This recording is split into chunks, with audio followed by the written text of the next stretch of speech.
आइए जी, एक बार फटाफट क्लास स्टार्ट करने से पहले एक इम्पॉर्टेंट अनाउंसमेंट आईसीआई की तरफ से आ गई है, वो मैं एक बार डिस्कस कर लेता हूँ कि वो मुझे यूट्यूब पे डालनी होगी। वो अनाउंसमेंट कुछ इस तरीके से है।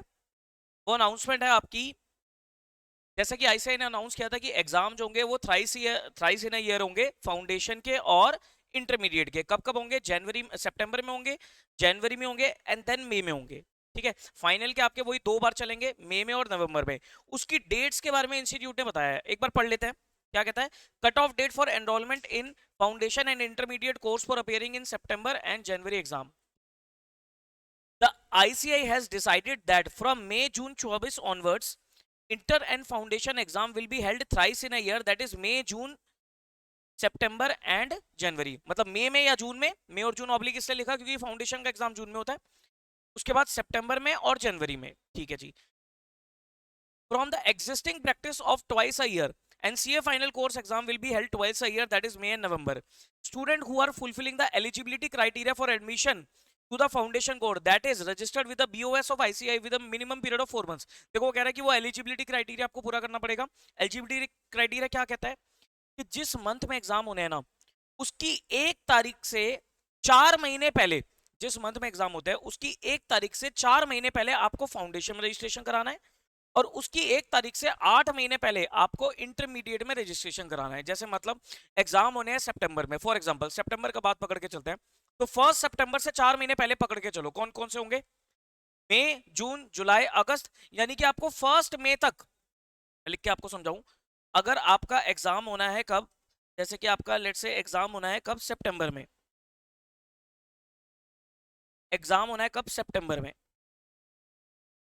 सितंबर का वो कह रहा है जिस मंथ एग्जाम होना है उसकी 1 तारीख से 4 महीने पहले, 4 months बिफोर, आपको किस में रजिस्ट्रेशन कराना है, फाउंडेशन कोर्स की। ये किसकी बात हो रही है, फाउंडेशन कोर्स की। तो फाउंडेशन कोर्स की रजिस्ट्रेशन की लास्ट डेट क्या बनती है, 1 May फॉर सितंबर एग्जाम। ठीक है जी। और अगर मैं इंटरमीडिएट की बात करूं तो सर इंटरमीडिएट में वही 1 September, इससे 8 महीना पहले, 8 months बिफोर।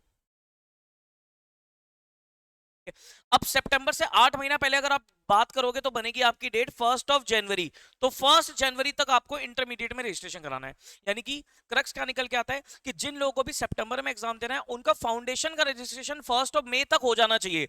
मतलब बहुत सारे बच्चे अभी क्या कर रहे हैं, अभी 12th के एग्जाम खत्म हुए हैं तो बहुत सारे बच्चे प्लानिंग कर रहे हैं सीए फाउंडेशन की।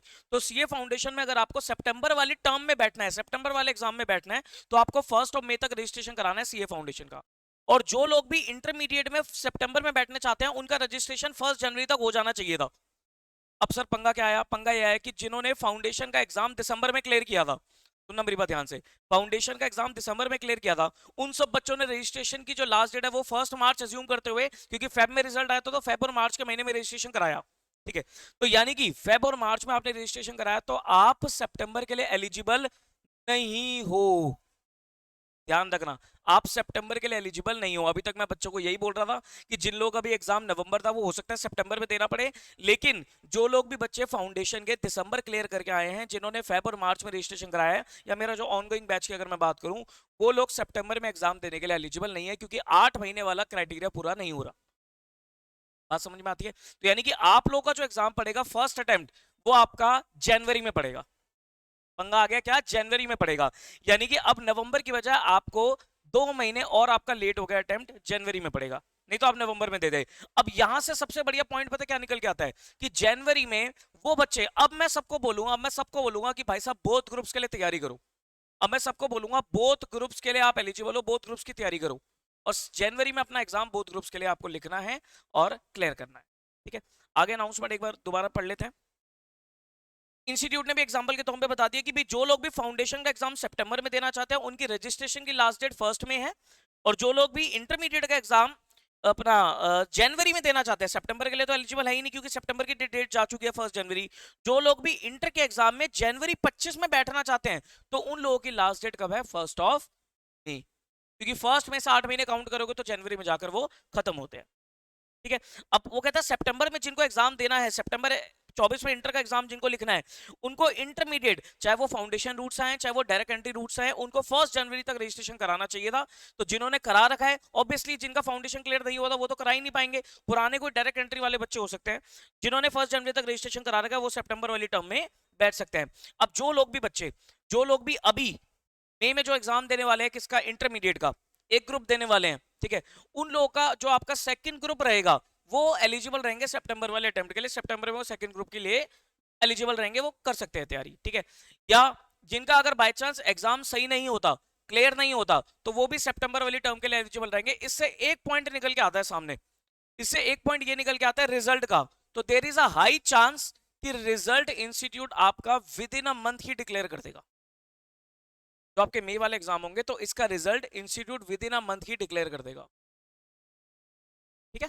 With in a month institute result declare करेगा, चाहे वो इंटर का हो चाहे वो फाउंडेशन का हो। फाउंडेशन जून में एग्जाम होगा तो जून का रिजल्ट भी मैक्सिमम इंस्टीट्यूट जुलाई में डिक्लेयर कर देगा, सो दैट बच्चा आराम से उसके बाद 2-2.5 महीने 3 महीने बच जाए, वो आराम से सितंबर के लिए आराम से अपना बैठ जाए। तो इंटर वाले बच्चे बहुत सारे ये क्वेश्चन कर सकते हैं कि सर अगर मान लो मैं मई में एक ग्रुप दे रहा हूं और मेरे को दूसरे ग्रुप की तैयारी अभी शुरू कर दी है, तो क्या मैं सितंबर के लिए तैयारी कर सकता हूं? देखो आप आराम से कर सकते हो, सोचो ना, मई में आप फ्री हो जाओगे मिड ऑफ द मई तक, मई के एंड तक अगर आप अपनी ग्रुप 2 की तैयारी शुरू करते हो तो मई एंड आपके पास जून हो गया, जुलाई हो गया, अगस्त हो गया, 3 पूरे पूरे महीने आपके पास। सितंबर में मिड के बाद एग्जाम जाकर चालू होंगे, तो आप आराम से अपनी तैयारी कर सकते हो सेकंड ग्रुप की। और सेकंड ग्रुप फर्स्ट ग्रुप के कंपैरिजन में थोड़ा हल्का होता है, तो आप आराम से तैयारी कर सकते हो, चाहे आपने बिल्कुल ही ना पढ़ो तब भी आप तैयारी कर सकते हो, लेकिन एग्जाम खत्म होते ही थोड़ा बहुत अपना शुरू कर देना तैयारी। बात समझ में आती है? तो इस तरीके से आप अपनी तैयारी करो। तो ये अनाउंसमेंट है जो मुझे रिकॉर्ड करनी थी, ठीक है। एक बार इसको ध्यान से सुनना सारे बच्चे, और ये खासकर उन बच्चों के लिए अनाउंसमेंट है जो लोग इंटर का एग्जाम सोच के बैठे थे कि नवंबर वाला सितंबर में होगा। नवंबर वाला सितंबर में नहीं होगा, अब आपका नवंबर वाला आप जनवरी में दोगे एग्जाम, ठीक है। समझ में आती है बात? Okay good.